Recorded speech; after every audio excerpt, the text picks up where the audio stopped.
Breaking news. I was watching the news on TV when the screen suddenly changed. No way! It was a case of holdup. The scene being broadcast from the helicopter was my husband's office. I rushed to call his cell phone. Are you okay? Are you safe? What do you mean? I'm working right now. What? Are you with the suspect? Huh? My name is Heather. I'm a researcher at the scientific manufacturer. I've been married to my husband Dale for 6 months. We met at a house party hosted by my boss. I was brought up by a kind of parent who was very devoted to education since I was a young child. I loved studying. After high school, I enrolled in a university with strong science programs and devoted myself to research until graduate school. I would clarify the unknowns and problems and approach them in various ways. I enjoyed the process of searching for answers based on records and results. That alone made me feel fulfilled in life. Research was my life for 6 years in school. Although my grades were good, I was far from being fashionable or having a colorful love life. I told Pam, my boss at work. She told me to broaden my horizon by getting involved in things other than research. Hence, our party was organized. To be honest, I was not at all enthusiastic at first. I had been to a house party once when I was a student, at the request of a colleague at my part-time job. It turned out to be a horrible experience for me. I only remember that I was teased and called a nerd or geek just because I was a science major. In fact, I neither knew how to act at a party nor flirt with boys. When I think back now, I wish I had been a little more experienced, but that didn't change the fact that I was hard. That was why I was reluctant to attend the party Pam was throwing. She was someone I respected a lot, so I didn't dare to refuse her invitation at the time. She was a prominent employee at work and had the tremendous trust of her colleagues. She also had a lot of experience in relationships, and to me, she seems perfect as both a researcher and a woman. Thus, I decided to attend the party. There were many guys from up-and-coming venture companies there. Dale was one of them. I wasn't a naive student anymore, so I mingled and socialized unlike in the past. After having a conversation with a group of people for a while, Dale spoke to me privately. I immediately braced myself for the possibility of being hurt again, but my fears were unfounded. He listened to me intently, and instead of calling me nerdy, he praised me for devoting myself to one thing for a long time.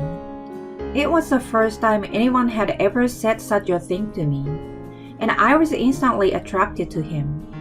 We went out for a few years and then got married.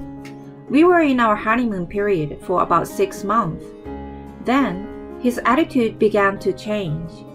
When we first started living together, he was eager to help me with the chores and showered me with his love and appreciation. After a while, he stopped doing any of it. He worked so much overtime and on weekends that we didn't even have quality time together. I understood that being a startup venture, he must have been quite busy. I also thought that men normally dislike doing chores, so I didn't mind so much about it.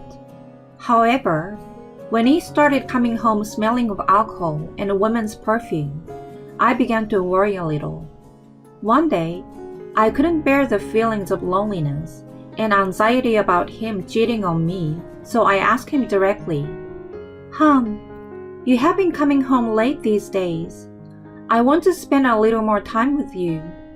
You often come home smelling of alcohol and perfume, but you're not cheating on me, are you?" He was changing his clothes from work and started yelling at me with a grimace.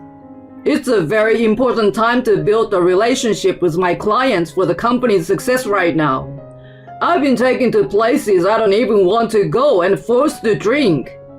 This is a part of my job, but you accuse me of cheating while I'm working so hard.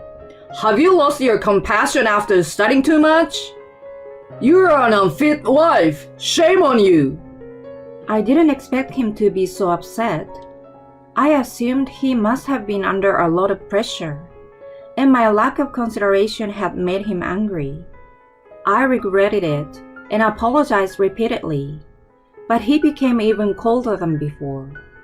A while later, I was off work that day.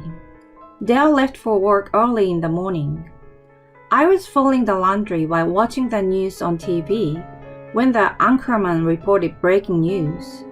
I stopped my hands and turned to the TV to see what was going on. I was stunned.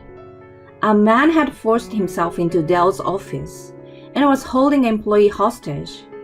I couldn't believe such a threat fell upon my own husband. The camera caught a glimpse of the suspect yelling something at his hostages. Worried about Dale's safety, I immediately called his cell phone. The ringing continued several times, then I heard his voice. "Honey, where are you? Are you okay?" There was a short pause. What do you mean? I'm working at the office. It couldn't have been possible. Right at the time, his company was being televised for a hold-up case. I wondered if he was being told what to say by the suspect. I fearfully asked him, "Is the suspect next to you right now?" I heard him let out, "Huh?" like an idiot. It was only for a moment, and he immediately gathered himself. Oh, no. I'm working from a client's office. I'm okay. I just found out about it on the news. I'm sorry. I have to deal with it, so I gotta go. He hung up the phone. I sensed something strange. Even though he was at his client's office, I wondered if it was possible for him to find out later than I did. If he was in the middle of a meeting, it would have been impossible for him to take my call. If he was on the way back to his office, it was strange to say that he was working there. It was a major case of hold-up with hostages. I decided to ask him about the strange circumstance, although I might have gotten him upset again, and watched how it unraveled on the TV. It was successfully solved without any casualties in the early morning. Just then, Dale came back home. When I was about to ask him what had happened, he suddenly pulled me into his arms. I love you, honey. If you hadn't called me, I would have been so freaked out that I might have gone mad. I'm really glad to have you. I too was almost losing my mind with anxiety as well. Although he was not at the scene, he must have been affected indirectly. He must have felt scared. I also want to apologize about the other day. I know I was a jerk to take it out on you. I said some terrible things, but I really care about you. After saying all that, he went to the kitchen and started to serve the food I had prepared. Take it easy today. I will take care of the housework for you. I wondered how long it had been since he showed any affection. He had never apologized about coming home drunk late, nor had he thanked me for anything I had done those days. It was the only time he helped me with the housework and appreciated me, but it was enough to make me happy. Before I knew it, I had forgotten about the strange feeling I felt when I called him. The next day, while I went about my business as usual at work, Pam came to talk to me. She was wondering if something good had happened to me as I looked happier. It was embarrassing that I had unconsciously shown it on my face. I told her everything that had happened the day before. When I finished, she looked skeptical. I wondered if I said something out of place. I had assumed that she would have been happy for me, contrary to my expectation. What came out of her mouth was something else. "Are you sure you're okay with that?" I didn't get what she meant by it. When I asked her, she explained apologetically. When a man suddenly becomes nice, it is usually when he has something to hide, cheating, debt, or something. I was irritated to hear that. It's just that the men you dated in the past have been like that. Dale is different. He's probably just tired from work. She raised her eyebrows as if to say, uh-huh, when I, normally a quiet person, countered her. I got even more irritated and lashed out at her. I met him thanks to you, but you don't know him like I do. Please don't meddle too much in my marriage. She mumbled, right, and walked away with a sad face. After that day, she started taking more days off from work. I worried if it was my fault. A few days had passed since then, and I was aware that I went over the line. I wanted to apologize to her, but I didn't know how to bring it up, and was only able to have business-like conversations with her. Just as I was thinking that I had to do something about it, she asked me out. She wanted to show me something. A few days later, Dale's indifferent attitude toward me was back in force, and I was feeling lonely again. Then we received a call from his parents asking us to visit them for an important talk. We drove to their house. Dale hadn't been sweet to me since the hold-up incident. Our relationship had cooled off, and there was no conversation in the car. When we arrived, we were ushered into the living room and were told that my father-in-law was diagnosed with a progressive disease. He would soon need nursing care. It was impossible to do alone by my elderly mother-in-law, so she asked Dale to help as much as possible. He seems to be annoyed by her request. I'm pretty busy with work, so why don't we just leave everything to Heather? She doesn't seem to be doing much at work. I wouldn't mind if she stayed with you guys if needed. How heartless he sounded in front of his parents, while I was dumbfounded by his selfishness. My father-in-law opened his mouth. Well, it would be better to have more people helping us. But aren't you quite busy at work right now, Heather? I don't know all the details, but I heard that your company has made a breakthrough invention, and the business is growing fast. You know about that, don't you? Dale glared at me. What my father-in-law said was true. It was a medical invention, so I supposed he must have come across it as he researched his own illness. What invention? I haven't heard of it yet.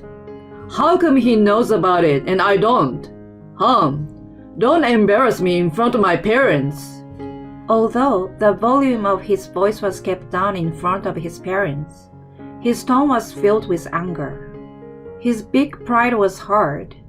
Yet, he did all kinds of things behind my back. Finding the perfect timing, I turned to him and spoke clearly. Why, you didn't know? Because you're never home. You don't care about spending time with me. And you're cheating around. My in-laws were absolutely mortified at the unexpected turn of events. Don't talk nonsense. Not only are you embarrassing me, but you're also making a stupid joke in front of my parents. It would have been much better if it had been just a stupid joke. Can you still justify your wrongdoing? I took out an envelope from my bag and spread its contents on the table. There were pictures of him going into motels with various women and of him making out with them in his car. Those were all taken by a private investigator. Pam was the reason why I decided to hire one. It turned out that she had been absent from work because she was following him by herself. As a result, she discovered him entering a motel with a woman other than me and filmed the moment with her phone. She showed it to me.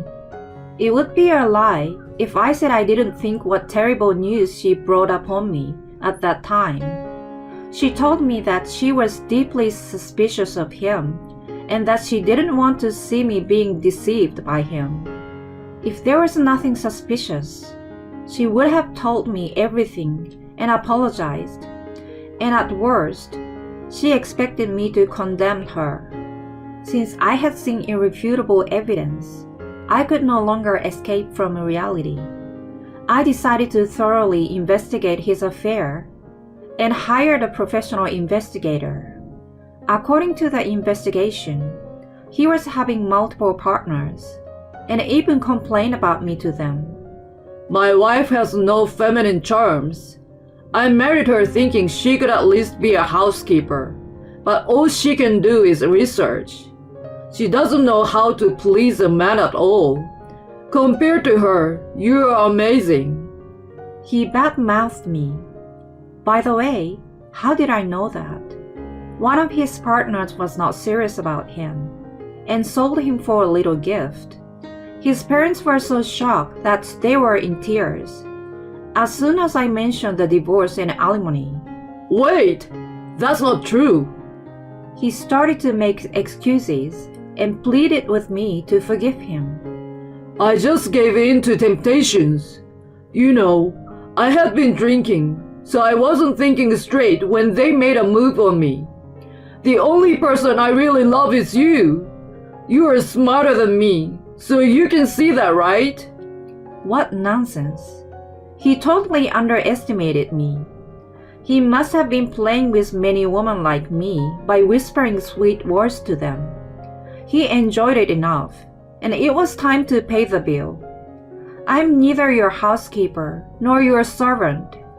Go back to your amazing woman, who knows how to please a man for your comfort. That is, if she's still interested in you. When I finished saying what I wanted to say, I left him behind with his parents. Later on, Dale was sacked after the embezzlement of his entertainment budget came to light. His mistresses were all bimbos, who were just after his money. Once he became a tight wallet, they all disappeared one by one. He moved back in with his parents after losing his job. They agreed to help him with some of the alimony on the condition that he worked at the nearby factory and looked after his father at night. Life at home must be unbearable for him, who used to work only for money, booze, and women. I apologized and thanked Pam. I had said terrible things, and thanks to her, I had found out about the affair. I was finally forced to face reality. I asked her why she went to such lengths to help me. You reminded me of myself in the past. You think I have a lot of experience, but of course, it wasn't always like that. I had fallen for a bad guy too. In my case, he didn't cheat on me, but he forced me to pay his debts. That's why I felt I had to help you somehow. Don't thank me because it's all about self-satisfaction in the end. I feel deeper respect and affection toward her now. Since then, she has taught me makeup and fashion. I'm trying to be more cautious about other things besides research. Don't mean to brag, but I think I look much better now. When I go out for drinks with Pam, it's not uncommon for me to get picked up. I see this as a good opportunity and training my eyes for a better man. Whether it is research or romance, broadening my perspective would lead to a better result.